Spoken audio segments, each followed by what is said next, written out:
Shalom, selamat pagi saudara-saudara yang dikasih dalam Tuhan. Pagi ini kita akan merenungkan firman Tuhan. Tema pagi ini adalah jangan takut gagal. Nah, di dalam hubungannya dengan pemberitaan Injil, jangan takut gagal dalam artian bahwa ketika kita memberitakan Injil, kita berpikir seolah-olah tidak ada yang bertobat, ya. Kok kenapa sulit dan kenapa tidak ada yang percaya? Saudara-saudara di dalam pelayanan, ya apa saja, kadang-kadang kita itu selalu mengukur keberhasilan itu dari segi jumlah atau segi berapa banyak yang bisa diperoleh. Nah, itu adalah cara-cara dunia, ya. Itu perkara-perkara dunia, perolehan-perolehan itu selalu menjadi tolak ukur bagi keberhasilan. Jadi ketika orang memberitakan Injil misalnya, lalu kemudian ada berapa orang yang ketika di follow up lalu menjadi percaya, lalu dia pikir itu keberhasilan dan dijumlah diakumulasikan. Jadi saudara-saudara, mari kita pikirkan bahwa keberhasilan itu tidak diukur dari kuantitatif semacam itu, tapi keberhasilan itu bagaimana kita masih juga bertekun dan masih juga kita bergiat di dalam PI, ya, sekalipun ya mungkin saja kita pikir tidak ada satupun yang bertobat. Kenapa saya katakan kita pikir? Karena memang tidak sekaligus melihat hasil pertobatan orang itu, tetapi itu bisa terjadi pada waktu-waktu berikutnya, dan kebetulan itu tidak dengan kita, mungkin dengan orang lain. Jadi jangan takut saudara-saudara, orientasi kita hanya bagaimana kita memberitakan Injil saja. Nah, saya teringat saudara-saudara dengan apa kata Paulus, ya ketika dia memberitakan Injil kepada jemaat di Korintus, oleh kemurahan Allah kami telah menerima pelayanan ini. Karena itu kami tidak tawar hati, tetapi kami menolak segala perbuatan tersembunyi yang memalukan. Kami tidak berlaku licik dan tidak memalsukan firman Allah. Sebaliknya kami menyatakan kebenaran dan dengan demikian kami menyerahkan diri kami untuk dipertimbangkan oleh semua orang di hadapan Allah. Jika Injil yang kami beritakan masih tertutup juga, maka ia tertutup untuk mereka yang akan binasa, yaitu orang-orang yang tidak percaya, yang pikirannya telah dibutakan oleh ilah zaman ini, sehingga mereka tidak melihat cahaya Injil tentang kemuliaan Kristus yang adalah gambaran Allah. Nah, jadi saudara-saudara, dari ayat ini kita bisa menemukan ya konteks bahwa pelayanan Paulus itu di situ dalam keadaan yang mengalami tekanan dan juga mengalami tantangan yang tidak mudah, terutama dari pengajar-pengajar palsu.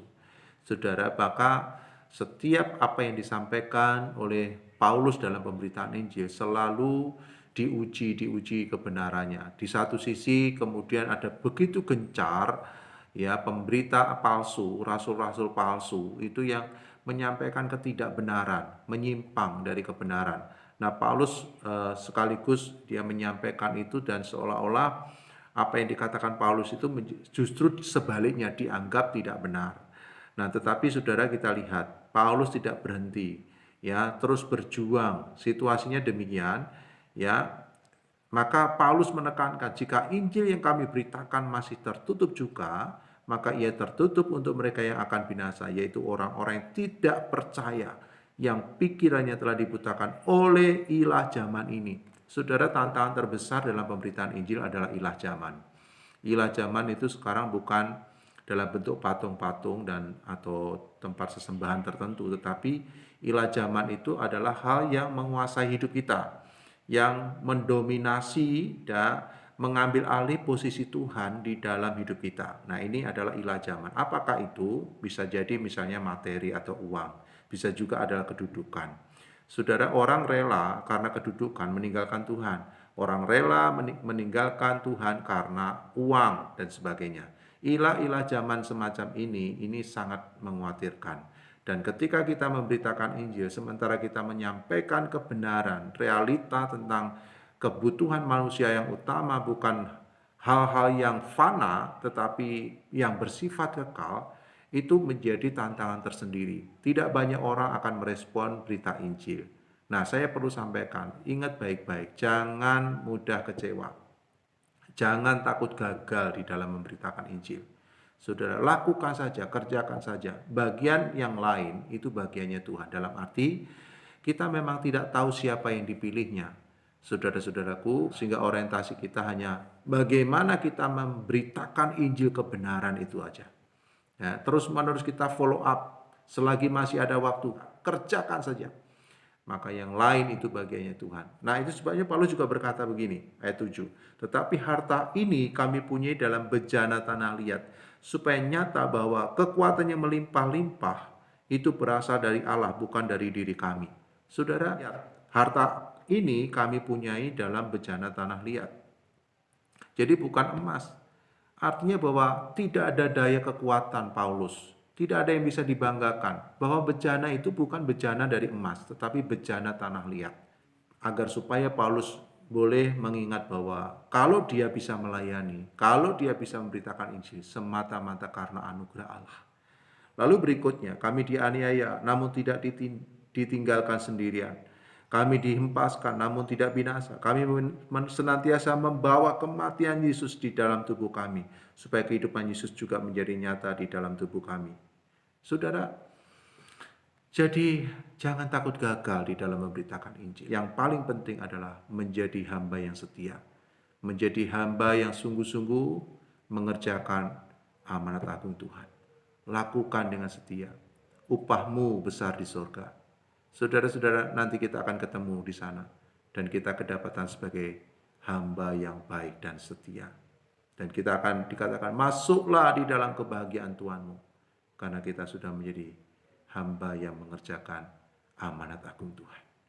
Saya rindu kita semuanya mengerjakan firman Tuhan, mengerjakan amanat agung, mengerjakan apa yang Tuhan inginkan ini. Sehingga kita semua merasakan sukacita yang sama. Kita sama-sama menikmati anugerah Tuhan. Karena saya percaya sekalipun kita dalam kesulitan, sekalipun kita di dalam keadaan yang berat, tetapi kalau kita kerjakan di dalam dasar ya hati yang mengasihi Tuhan, saya percaya kita akan menikmati ya kemenangan-kemenangan kita bersama dengan Tuhan. Kiranya Tuhan berkati kita. Mari kita terus berjuang, jangan takut gagal di dalam pemberitaan Injil. Shalom.